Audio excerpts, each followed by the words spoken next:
You got sleepy at 9, you pushed past it. By 11, your eyes were open and your mind was busy again. And that second wind is not a personality trait. After 60, the internal clock that decides when your body wants to sleep tends to shift earlier, while the bedtime you set decades ago stays exactly where it was. The distance between those two schedules may explain something that makes no sense on paper. 8 hours in bed, and you still wake up tired. Here is the part most people never hear. Your deepest sleep is front-loaded. The heaviest, most restorative stages arrive in the first cycles of the night, not the last. So the hours you spend waiting for the right bedtime are not neutral hours. You may be spending your best sleep on the couch.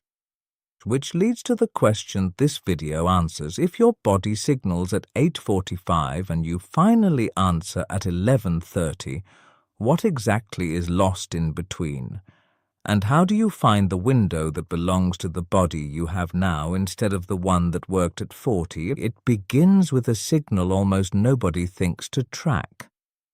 Sometime in the evening, your body opens a door. You know the feeling even if you have never named it. Your eyelids get heavy. The show you were watching stops holding your attention. You read the same line twice and give up.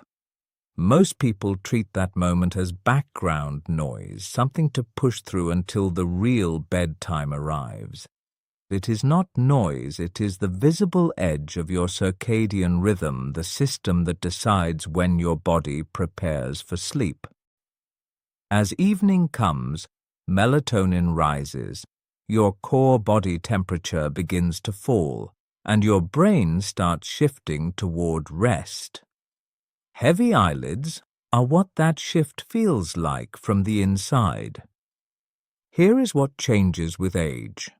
When researchers measure these rhythms in a laboratory, older adults show earlier timing than younger adults across the board. Melatonin release, core temperature, cortisol. The whole sequence has moved forward. The door opens sooner than it did in your 40s. Your calendar never changed. Your biology did.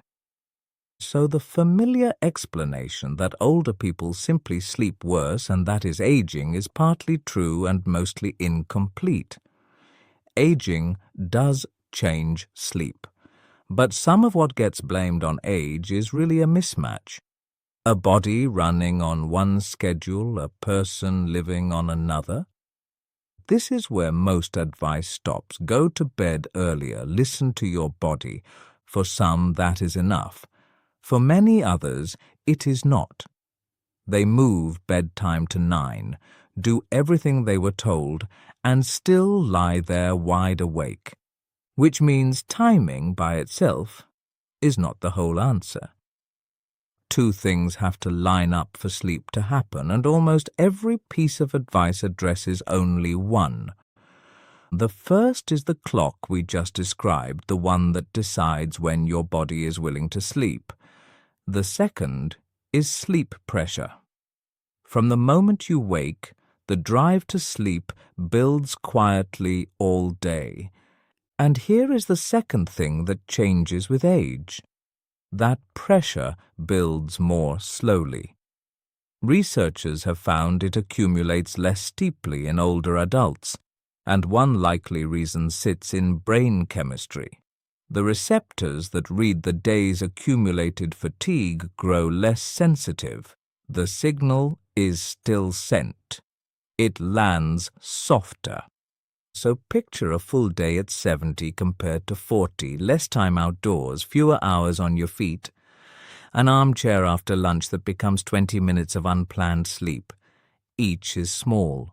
Together they mean you can reach 9 o'clock with the door wide open and almost nothing pushing you through it. That is why go to bed earlier fails so often. Right window, wrong pressure, and the result is not sleep. It is lying in the dark, doing arithmetic about the hours left. So people reach for the obvious fix. Melatonin sits on every pharmacy shelf, and it is easy to assume it works like a sedative.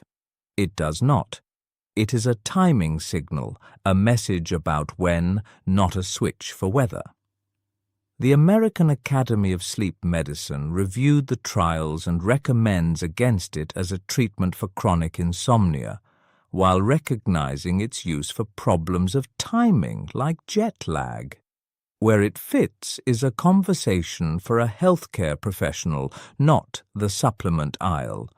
And every extra night awake in bed teaches your body something you never wanted it to learn, that this is a place where you lie there, alert, which turns the question around. The problem may not be the hour on your clock, but how weak the signals were during the 16 hours before it.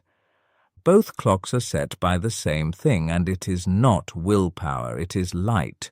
Morning light anchors the rhythm. Evening light pushes it later, and the amount needed is smaller than you would guess. In a controlled study, ordinary room light before bed was enough to suppress melatonin and shorten the body's internal night, not a stadium, a living room lamp. Now add what happens inside the eye. The lens yellows gradually with age and transmits less short-wavelength light, the blue range that the clock-setting receptors in the retina respond to most strongly. Reduced blue transmission has been linked to sleep disturbance in older adults, and people who have a clouded lens replaced during cataract surgery show measurable improvements in sleep afterward.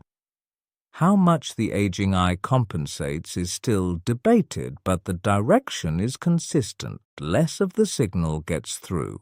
Sit two people by the same window at the same hour, same room, different receiver. Now stack that across years, less time outdoors, indoor light far dimmer than daylight, even when a room feels bright. Evenings lit by a screen held close to the face.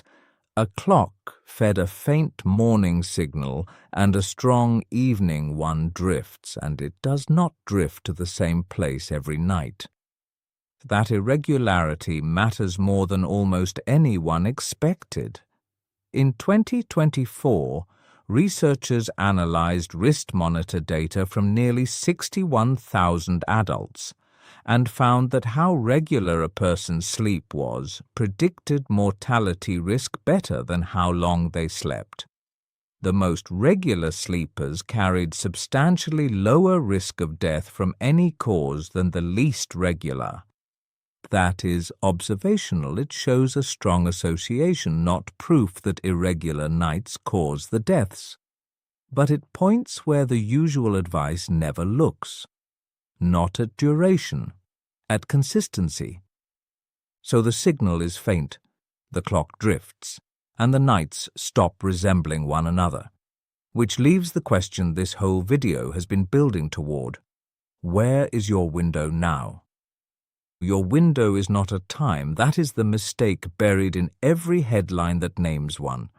9 o'clock is not a golden bedtime, it is someone's average. Your window is the moment your body first offers the door, and it moves with the signals it got earlier that day. Bedtime is not something you choose, it is something your morning produces. Read that back and everything rearranges. The drowsiness at 8:45 was not inconvenient. It was a reading. And the night you moved bedtime to 9 and lay awake did not fail because your body rejected it. You changed the output and left the input alone. So the method runs backwards. Anchor the morning. Get outside within an hour or two of waking most days for a real stretch. The numbers are lopsided. A well-lit room is a few hundred lux. An overcast morning outdoors is thousands. Trials of morning light in older adults show better sleep efficiency and faster sleep onset. Keep your wake time steady, weekends included. Wake time is the anchor, bedtime follows it.